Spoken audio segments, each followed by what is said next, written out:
Today's podcast is presented by Podgo. Podgo is the easiest way for you to monetize your podcast, providing podcasters with a flat rate for ad space so you always know how much you get when you include an ad from Podgo. I recently joined as a member, and you can too. Apply today to become a member and immediately be connected with advertisers that fit your audience. That's podgo.co at podgo.co. And when you go to apply and they ask you, how did you hear about Podgo? Make sure you tell them that the Vault Classic Music Review sent you. Welcome to the Vault Podcast, Classic Music Reviews, presented by IV Creative. Now, here's your hosts, B. Cox and the crew. Greetings and welcome, ladies and gentlemen, to another edition of the Vault Podcast, Classic Music Reviews, presented by IV Creative. It's a perspective on the classics from a fresh point of view. We appreciate you for taking your time and lending your ears to our perspective. You could be anywhere listening to anything, but you're right here with us, so we thank you. With you today is yours truly, B. Cox, and with me I have my boy in the place to be. He is the creator and host of the Raw Sex Podcast, my boy Dominique Marks, aka Cousin Domo. And here, definitely have to give Domo a shout out for wasn't on with us the last time that we were on to do an episode of the Vault, but you know, we just passed the 1 year anniversary of Raw Sex Podcast. So again, props to Domo, props to Raw Sex and all the listeners out there. Thank you for all of your support over this last year. It means more than you know, and we definitely appreciate the support and all of the guests that have come on in the first year and all the feedback that you give Domo and myself on how well things have been going. So bro, it's been 1 year. We're going to keep it moving, man. So, yes, you know, sir. yeah. Yes, sir. We definitely thank y'all.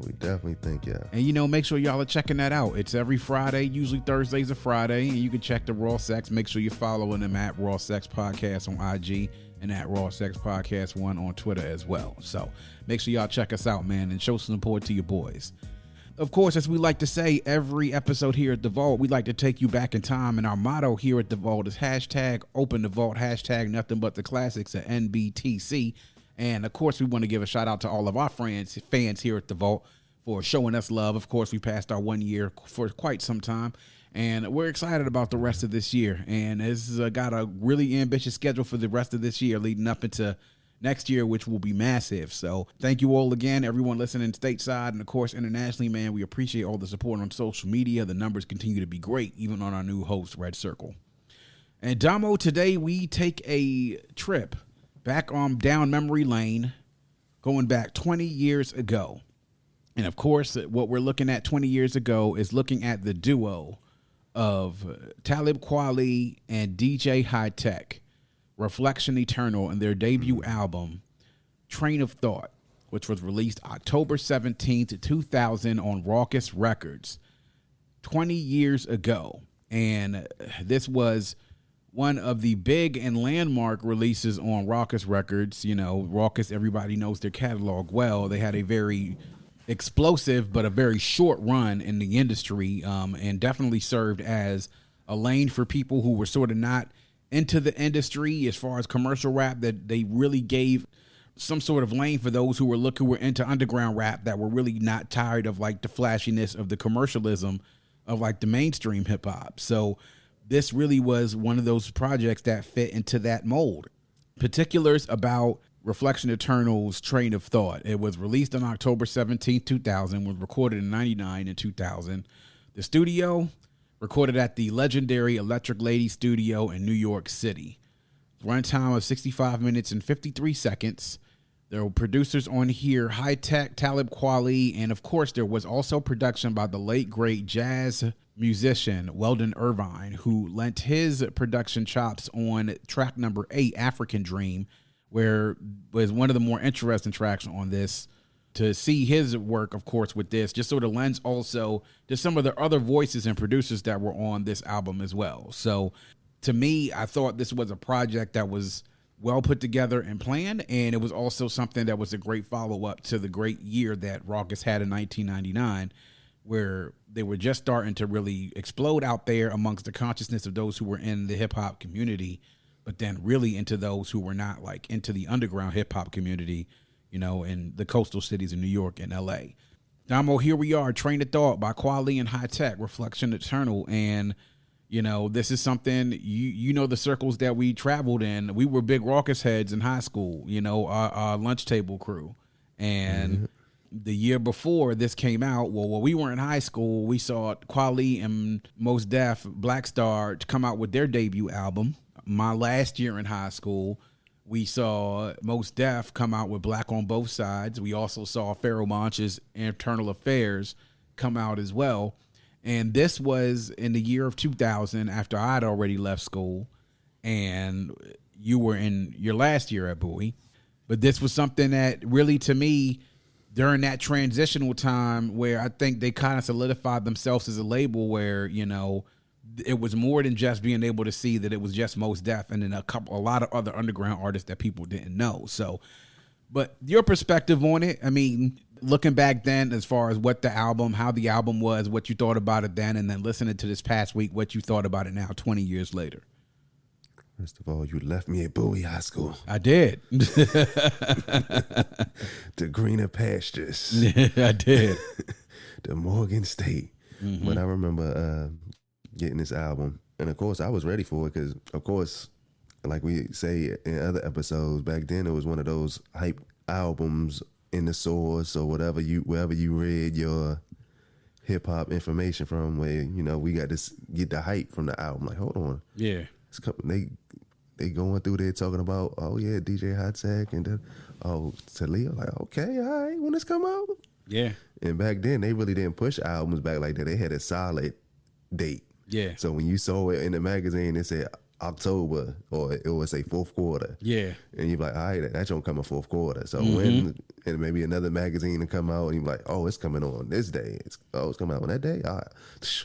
Let me run the daggone FYE or Circuit City and get this. Yeah, y'all don't know about Circuit City. That's MBTC for real. MBTC for real. Circuit City, yes, sir. Circuit City, right across the street from Landover Mall. Right over there, grab that junk for $9.99. Exactly. There you go. Because if you try to go anywhere else, you was gonna pay that $16. $16, exactly. Yes, sir. Yes, sir. That's a throwback right there. Indeed. Yeah. So I'm in my van. I was like, hey, I gotta run up here and get this. Mm-hmm. Got it. Cracked it open. Threw it in. I was like, oh, soul music. Mm-hmm. I was like, oh, this soul hip hop right here. Yeah. And I remember it was one of my favorite albums of 2000. Yeah. Even though that was at the end, like I think I burnt that thing up. It stayed in the CD player or in the car whenever I was with my cousins. I was like, oh yeah, this. Yeah. And just throw it on bump, especially you catching the bus, catching the train. You throw that thing on and listen to it all the way through. Mm-hmm. Listening to it now, the same feeling. Yeah. You know what I'm saying? I really wasn't a weed head then or smoke like that then. And whenever I would get with y'all, we'd light it up. But other than that, I was chilling. Yeah, indeed. Yeah. But I definitely could see this album being one where you twisted something up of the Morgan State and just chilled in the room. Buddy. Yeah. It's got to be. Yeah, man. I have a particular special relationship with this album. I mean, you know what the year 2000 meant to me. That was the year I graduated from high school, the year that I went to college. And I went through a lot of transitions because that was also the year that my family moved. We moved from the neighborhood where I grew up in, and my neighborhood where I grew up in Mitchellville was the neighborhood that I pretty much went there when I started kindergarten and then stayed there until after I graduated. And then this really was at a point when I was in a transition point in my life, like personally.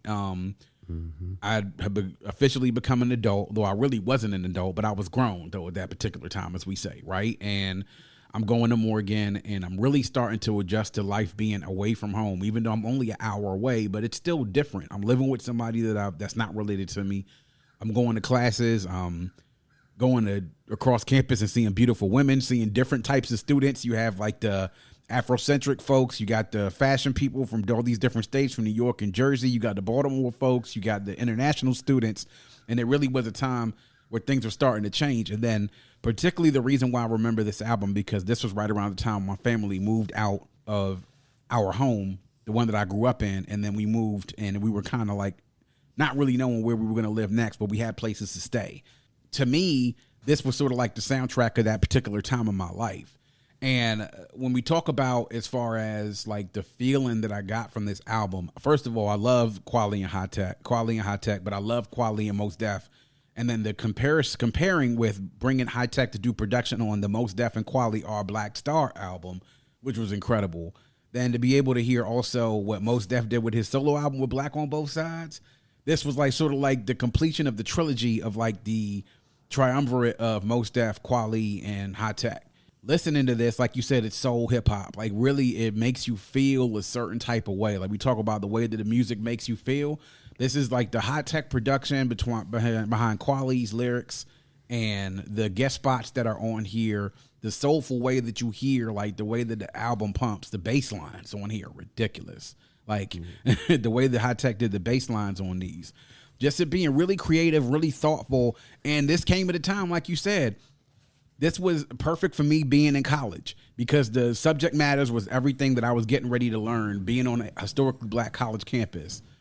The type of subject matter that I would hear over and over again from Kweli. So it was almost like an orientation to what black college life would be like for me, listening to this album.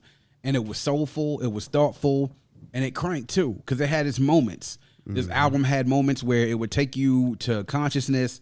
It would definitely take you at times where there was lyrical battles, and then it would definitely take you to some time of reflection. You know, so it's reflection eternal. Exactly. And there's a lot of this album to me, to like I said, takes me on a variety of different emotions. That's sort of like the same way like Water for Chocolate did for me with Common's album earlier this year. So to me, listening back then, I loved it. As a matter of fact, when you said favorite album of the 2000s, absolutely. This is on my list in my top 5. I mean, it might be in my top 3 actually. And then now listening to it this week, I like immediately went back to that time frame. And I said this in an interview with somebody, is that you can tell that music's great when it takes you back to the time that when you first heard it or when it was fresh inside of your consciousness. And that's exactly what it did this past week. And so as soon as you put the album there, it's the first thing that came into my boom, boom, boom, boom. Yeah. Boom, boom, boom, boom.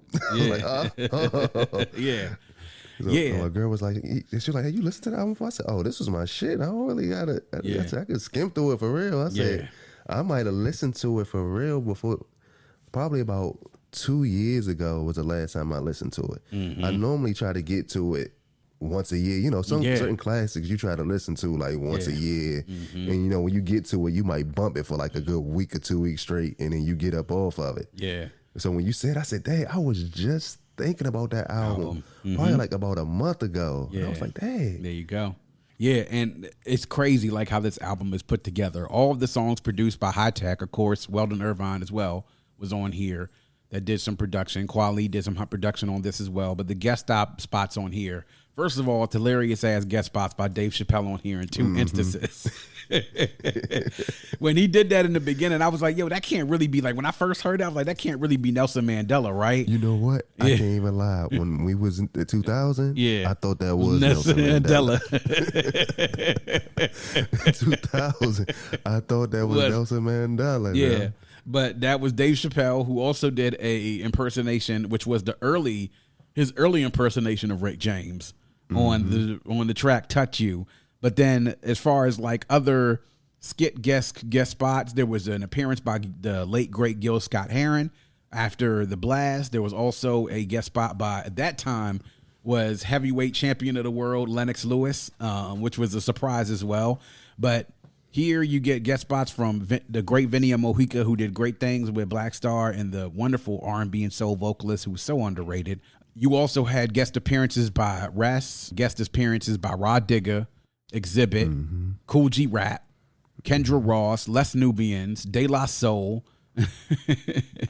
Super Dave West, and Pia Can. Like, there were... That was the one thing. The one thing about the features fitted the album. Absolutely. They did. And they didn't go like to where, you know, we grab some features just because it's a hot name. Yeah. They put on there to sell records like they be doing now. You be like, why dude on that album? Why he on this album? Like, he don't even fit this jump right here. No homo. Right. Nah. But but you know, every guest spot, you're like, oh yeah, this definitely. Back then, you really even pay attention to that. We didn't even know no better why, you know, they put Bama's on the track. I'm like, oh, okay, he on here. Yeah. Oh, he did good on it. But now as we matured in music and in hip hop, you know that sometimes they put Bammers on the track and be like, yo, he don't even fit this jump.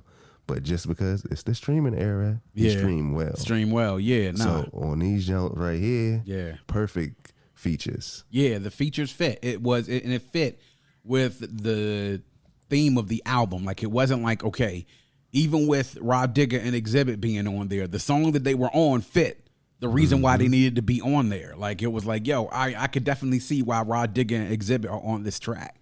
With Les Nubians on Love Language, that fit that theme of that actual track. De La Soul on Soul Rebels, with Super Dave West and Piacon being on Touch You. Like, it just, everything sort of like it fit and was tailor made, almost as if, like, you want to talk about producing an album. When you produce songs and everything from the song direction to the arrangement to everything else, it's like, this is why this is such a well produced album, because there was nothing really out of place with this. Everything was sort of had its own place. And that's why I think when you get an album that's cohesive like that, like nothing feels disjointed or out of place, you got magic, you get magic. And so what I really like, and I think one of the deepest things I think why this hit me so hard is because just becoming an adult and having so many things change in my life. And like, I just remember like at that point thinking when I was 18, like, oh man, I'm moving out of my neighborhood. Like, now I'm going to have to start over, like in a new house, in a new neighborhood, something I don't know. And I really think that this sort of helped guide my emotions, if that makes any sense. It's helped guide my emotions through that whole period, because then I was like moving closer away, like I was moving further away from my friends, and things were never really going to be the way that I imagined that they were going to, as they were when I was coming up.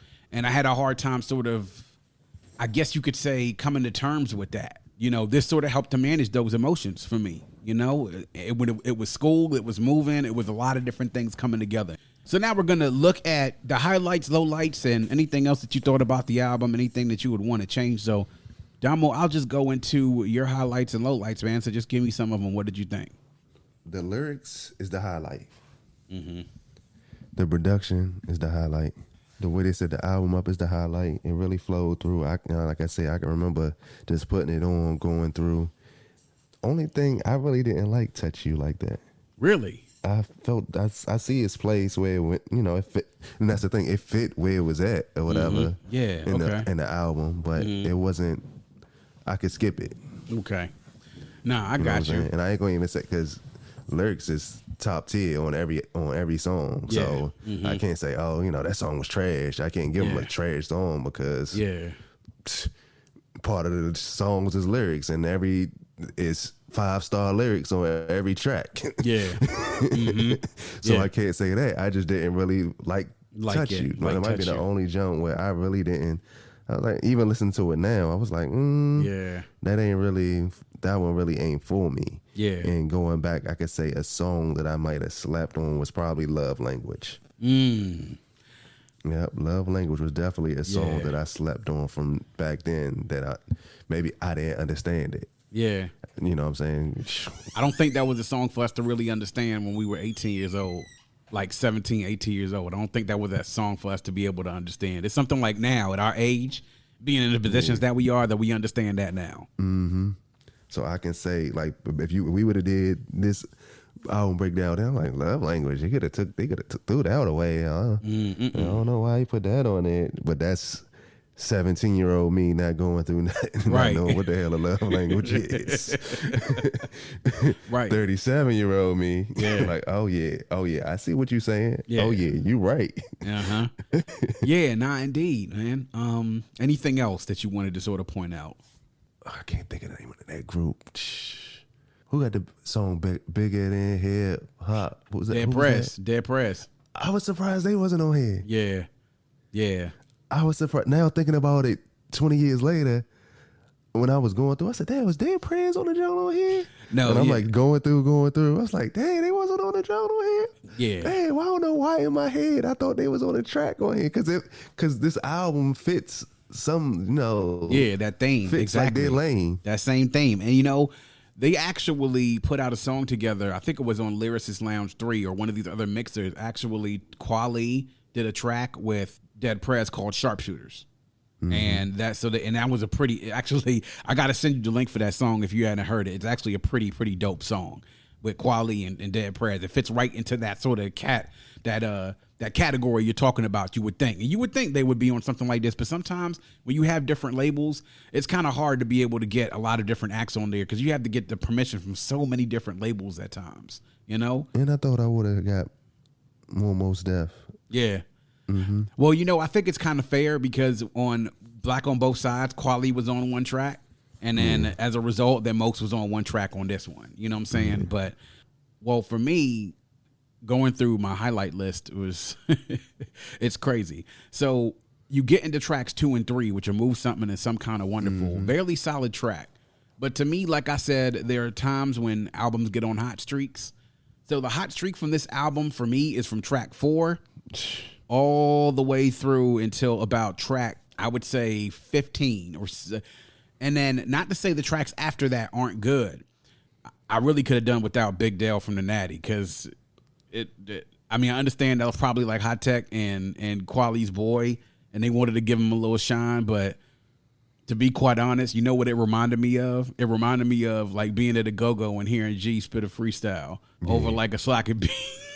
Yeah, they could have threw that one. You're right. They could have threw that one away.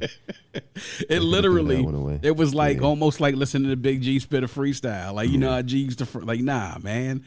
But that's really the hot streak that this album gets on. But, you know, but just sort of go through the individual highlights. Like you said, The Blast, man, I mean, this was the most successful song on the album. The single, the video.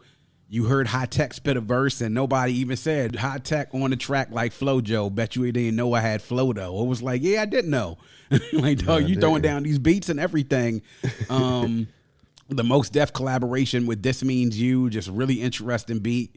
I mean, be able to hear Kweli and Mos Def together, it's still a shame they haven't come out with another Black Star album because I thought you said that they was coming out with it. They did. One. So they announced last year that Madlib was supposed to be producing another Black Star album, but then Kweli announced earlier this year that it wasn't happening because of some differences. I don't think it was differences between him and Mos Def or through Madlib, but stuff happening that wasn't gonna allow it to happen. Exactly, I don't know what, but I sent him like a tweet or something and said, "Yo, you might as well go ahead and crowdfund this album to get this album done, son. Like, you know, you got enough Black Star fans that'll send you $5 a piece to get this album done, you know? So they complement each other so well. Yeah. I mean, it's just like the two different styles, but it's just like they complement each other so well. Exactly. Too Late was great, but probably my favorite track on this album is track 7, Memories Live. And you probably know that from hanging around me, Dave, and Ant. Like, the sample on this Memories Live with that Bringing Back Sweet Memories from I Can't Stand the Rain by Ann Peebles, and the things that he's talking about, like being able to looking back at his past and seeing how his future's gonna be, like, crazy. African Dream, I mean, what else do you have to say about that? The great Weldon Irvine helping to co-produce it, Down for the Count. I mean, everybody on there had 5 verses. I mean, Rod Digger leading things off, Kweli in the middle, and then Exhibit finishing stuff off, man. And that beat was so ridiculous by Hi-Tek. I mean, it's like crazy. This is almost like a track you got to rewind whenever you play it. Like, yo, this need to go. I need to hear that again.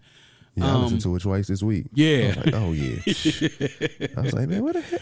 Look, I listened to it again. I said, man, what the hell Rod Digger at? Guess she ain't show no ass. Yeah, she couldn't stay in the game. Yeah, but she was.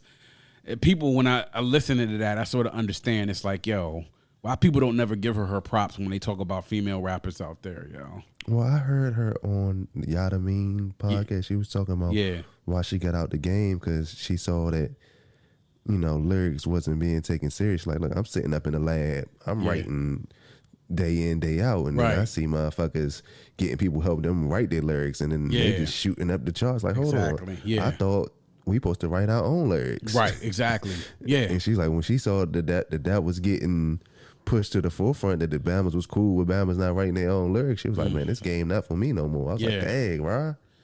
Yeah. I'm sure she's still ghostwriting for youngins though. And absolutely. Probably some dudes too. Yeah, she got exactly. a hot pen. Yeah. Putting heads to bed like Hennessy and NyQuil. It's like Ghetto Afterlife with Cool G Rap, man. We just did album with him a couple of weeks ago. Like, here you go. Here it is. 5 years after that came out, Gucci Rap still got a loaded clip. Still coming after him, Still coming after him. Love Language, like you said, is a song I appreciate much more now, being in the position that I'm in. And then Les Nubian's doing a great job on the vocals. Soul Rebels was a great track with De La Soul. To me, you said your throwaway track, or if anything, would be Touch You. To me, that track for me is Eternalist. Like, I'm not really a big fan of Eternalist. Unlike you, I like Touch You. And the matter of fact, it's the hook that really brings me into the song. Then the lyrics of the verses help keep me going. So I actually think, if anything, it's a nice little catchy track. It's not the best track on here, but I definitely listen to it a lot. Good Morning is a track. That's one of my favorite genres. Yeah. That's one of my favorite tracks on here. Good Morning.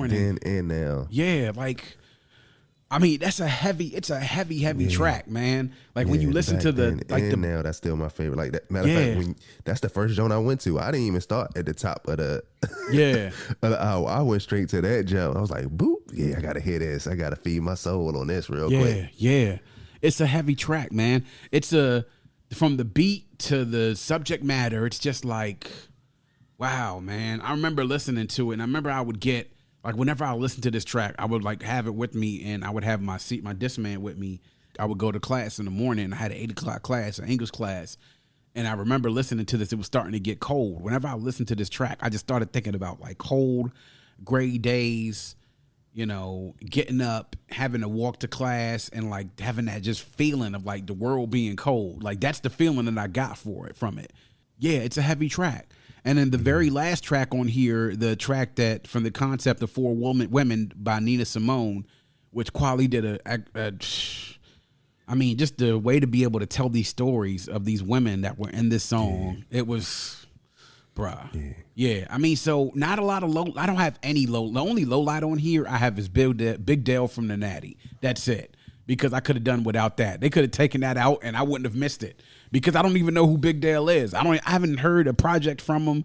If he has a project out and somebody out there in social media knows it, tweet it to me so I can listen to it. Because I don't know where he went. Terrible. I told you reminded me like Big G freestyling on a pocket beat, opening up a backyard show. Remind me of like the way the Bammers used to freestyle back in high school. You know what I'm saying? Like the trash Bammers, not the good ones. But the beats on here are crazy. The bass lines on here are ridiculous. Like I remember playing this in my car and I had my volume up all the way up. And I think it was when the blast came on and you just hear that doom, doom, doom, doom, doom, doom. Like it just, I was like, woo. Okay, I said, let me turn this down a little bit for these motherfuckers start thinking I'm ratchet or something. Like for real. But that the bass lines on here are crazy. To me, when it comes to Hi-Tek and producing, bro, it's wow. I'm surprised he's not used more. Yeah, but you know what? I think that what happened is that as the years went on, there were so many other producers that were doing what he was doing and sampling. People like Kanye started to emerge. You started to hear more from Dilla. You started to see more from Alchemist. So I think after a while, I think he sort of get lost in the shuffle. You know what I'm saying? Like I think after a while, it's like it was people are doing this sampling thing better. You know what I'm saying? Or they thought they were doing it better. But to me, I always thought that he was one of the best producers in the game because of his like the breadth of his knowledge of when it came to what he did in producing, like the, you know, his depth, what he could do. So he could go to so many different types of tracks to sample and make it sound like an excellent beat. You know what I'm saying? And so this kind of shows, man, his chops. And, you know, he did put out an album after this, had high technology with a lot of folks over his beats. But I haven't really heard a lot from him lately. And it's unfortunate because I thought he was a really, really good producer. So now we're going to get into notable quotables. So I want to hear what it is that you have for yours. Do you have a notable quotable for us? So many on here. Yeah. It's hard to choose just one. Mm-hmm. But of course, like I said, it was one of my favorite songs. I had to go to Good Morning. Mm-hmm. I'm probably on some government list for my rhyme, and you a fool if you don't think they already tapped your line. Medicine is big business, so my remedies is herbal. It's music for the people, so we've reflection eternal. Listen, you hear the difference between science and science fiction. We blow it out like if you leave on every appliance in the kitchen. At once, still rolling kind bud and Cuban blunts on the corner and watching how kids come into Brooklyn for their fronts. Niggas run past what they need, chasing after what they want. Fucking chumps. Yeah. You walk down the street and get jumped. Brooklyn cats like the bubble out of town, no looking back. When you're a ghetto chef, you master the art of cooking crack. Yep. Some get caught sleeping on the mother city, so when they go, they come back as tales of niggas we used to know. Come back as tales of niggas we used to know. Yo, it's like you seeing the future. Yeah. You know what I'm saying? Yeah. That's in this big business. So I go, I'm like, nigga, this young like 20 years ahead of his time. Niggas going to Brooklyn to get their fronts, man. That's just showed exactly how, like, if you talk to people in Brooklyn, how Brooklyn changed. And it was just like the change started with people coming in to get the newest swag and get all the stuff that we have because they wanted to be like us. Then they moved in and took over our cities, you know? So, yeah. My notable quotable comes from Memories Live, of course, my favorite joint on there. And it's the second verse. Like thoughts out the back of my mind, going back in some time, like when you used to cut and had to go to the back of the line. Look back and you find tracks to make you relax and recline. Now cats rapping about packing the nine when they lacking divine inspiration. Running out of topics of conversation, well, I drop it in the pocket because rocking's my occupation. I do it remarkably, spark a belief, and possibly you can follow me, tap into your cheek. Utilize your memory to help you see clearly to get back to me. Actually, nothing new under the sun. So when life be stressing me, my remedy is bringing back sweet memories. Like faces that are woven in the fabric of my consciousness from cities where making 21's a big accomplishment. And when my people understood their prominence and my past life visions of the continent. Like the first time I saw KRS Live rocking it, I heard Resurrection by Common Sense. Dominant in my psyche. I chose my direction like Spike Lee to speak my life through mics, but I never take it lightly. It's, it's, that's my favorite track on there, and that second verse in particular just hits home to me. You know? My past life visions of like when my people understood their prominence and my past life visions of the continent. I mean, oh man, it's this album. And to me, I think Kweli was still sort of figuring out his flow at this particular time. I think he was still figuring it out, but he was spot on a lot of these tracks, man. You know what? Bama's be overlooking Kweli. Yeah. As a lyricist, man. Absolutely. Because you hear a lot of Bama say top 5, but you don't be hearing Bama say he does not get the respect that he deserves. Top 5. You can't really, you got to say he top 10. You got to say he top 10. Wherever 10. You want to put him in your 10. Well, you thinking top 10? You thinking top 10 all time? He got to be in there. All time? All time? I don't know about all. He got to be in there. So listen. Right in that 15. You know what I'm saying? Yeah, so lyrically, I'll put this. I would say he's definitely in the top half of, I would say, lyrically, definitely of probably some of the best 30 cats all time. Definitely within that conversation. I think him and Mos Def are two people that don't get their respect enough. You know, and Mos Def hasn't made music in a while. So I think when you're not in the public consciousness as a rapper a lot, people forget. You're forgotten after a while. But listen to this, you get reminded though. You know? I mean, top 10 lyrically all time, that's a So I say about top 15. I say about top 15. Top 15? Well, okay. You want to put him in that. I don't want to say he the top 5. Yeah. But within that 15, his name should at least come up. You know what I mean? I would say this. I'm not saying artist. Yeah, you're saying lyrics. Lyrics. That's everything else. But lyrics. Yeah. Yeah, that's it. Nah, definitely. I definitely think he can be in your conversation if you want to say 15, 20, whatever. I think even top 50. If you want to go top 50 rappers all time lyrics, he's safely there. But then the conversation gets interesting once you start going into top 20 and then 15. But I think without a shadow of a doubt, people don't give him the respect that he deserves, you know? And it's crazy, bruh. Like, to me, I sort of like look at his career, and I think now that he's going the independent route is the reason why when you don't have the machine of a label behind you to push things and you have to finance everything yourself, it gets hard, you know? But also, they don't want to feed us what he's saying. No, they don't. They don't want this music for your soul and open up your mind. Nah, they want you to hear Young Little Pump and Lil Little Nas X and a whole record of other Travis little talking Scott. about popping Zanny, little Zannies, and Travis all that. Scott. They don't want you to know yourself. Yeah. That's not, you know what I'm saying? I don't know if you saw this jump.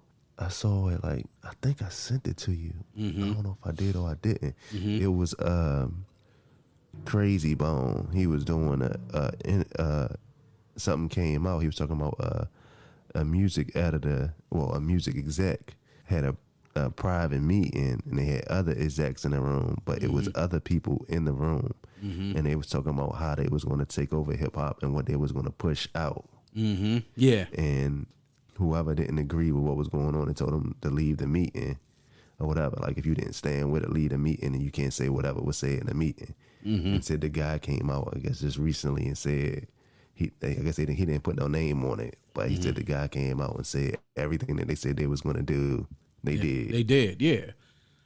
Man, it's the same reason why they want to push you to McDonald's and Burger King and Popeyes and Arby's, and not want to, reason why there's not a Whole Foods, a Trader Joe's, the fresh food markets everywhere.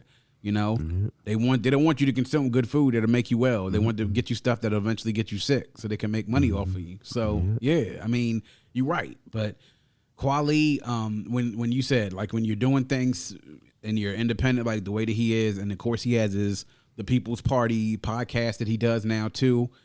He's had some problems because he's had a lot of trolls on the internet. People have been, talking about the whole thing about the girl and Kweli and the fact that they said he was bullying her and everything else. But Kweli's been the target of a lot of different groups on Twitter and social media that have been attempting to out him as something that he's not. And I'll just leave it at that because I don't want to get into politics. But, I do understand where he's coming from. And a lot of people may not fool with Kweli because he's an acquired taste for some people. But to me, because of the type of things that he always spits in his music and the knowledge that he has, I always have love for him, though. And that's just me. You know what I'm saying? So now we're at the test, the ultimate test, and to see if it stands the test of time. So is it a certified classic, borderline classic, a classic just in its time, or not a classic at all? So what say you, Damo? I'm going to say certified classic. It's certified classic because you can go straight to, like I said, as soon as you said it, I went straight to a song. Yeah. And it's a whole record album this shit. You can say, yeah, this album came out, but like, huh? Yeah. I can't even think of one song on there. Yeah. The reason why I love doing this show is because, to me, when you talk about music, it's one of those things that the great albums that you have, you can always sort of go back to the ones that you remember the most. Now, we look at this show of albums that are 20, 25, and 30 years afterwards. And it's mostly hip-hop, some R&B, some reggae. But the fact that we can do this show, and the fact that we can, these episodes with these albums that we cover, and we can go back to exactly what it is that we felt, and we remember these, is the reason why I love doing this show. Because it's like, now, you said, like, I've listened to a lot of albums this year. I think I've forgotten more than half of them already. I'll never forget this album. I'll never forget this album because personally what it means to me and what it helped me get through in a point in my life that I was going through, and it helped me manage some things with me internally. And because of listening to it, the soul of the music, the message of the music, and the way it makes me feel, and its quality, it's up and down, 100% quality, like no fillers, no substance, all substance, and things that really can do everything to make you nod your head, to make you dance, or to make you think, cry, laugh, love, whatever. So for me, that's the reason why it's a certified classic. And I always tell people when we talk about classics, like I remember I was talking to some folks on the internet about certain stuff, like, yo, you think this is a classic, you don't think that's a classic. I'm like, yo, we can't go just by the ratings that the magazines gave stuff. Like, you just can't go by the sources system to be like, yo, this is a classic or it's not a classic. It's like, yo, the matter of what's classic or not is going to be subjective, but I do think that we all have the criteria. Like I said in one of my podcasts earlier, what you think a classic is. And to me, I think this meets all the criteria, bar none, 100%. So there we are. So Reflection Eternal, Train of Thought, year 2000, 20 years ago, October 17th, 2000, from Raucous Records. Y'all make sure y'all go check it out. Go listen to it. There's some great retrospectives out there. I had a lot of great memories listening to this album again this past week because it brings me back to a certain time. So make sure y'all go check out Reflection Eternal, Train of Thought. And that is going to wrap up yet another edition of The Vault. Please make sure you are checking us out on our new host on Red Circle. You can also make sure you check out the Vault Podcast, of course, on social media. If you go to any one of our social media sites, you can get to our link tree. You get to all of our streaming sources and, of course, all of our social media channels. You can reach us on Instagram on @VaultCMR Podcast, @Vault Classic on Twitter, and, of course, the Vault Classic Music Reviews podcast on Facebook and also on YouTube. You can go there, check us, like the Facebook page, follow the YouTube page as well. Make sure you subscribe and check us out. And, of course, interact with us on social media. We love to be able to hear from our fans and love to see the feedback that we get from all of you. So make sure you check us out. And, of course, make sure y'all checking out Raw Sex Podcast every Thursday or Friday. Make sure you're checking out the week. Go ahead and subscribe to the podcast. It's great relationship talk with me and my boy Domo on there, man. We appreciate all the support. And if you have a friend, tell a friend. And if you have that friend that is listening, make sure that friend tells a friend as well. Always want you to remember to keep your headphones on and your music loud, but not too loud. And as we close, we want to remind you all that to dream big, because dreams are the basis for creation. Always create, motivate, and elevate, because you were never destined or created to stay stationary in this life. And on that note, we say peace. Thank you for listening and coming into The Vault. Please subscribe and follow us on Facebook at IV Creative and Instagram at IVECRE8.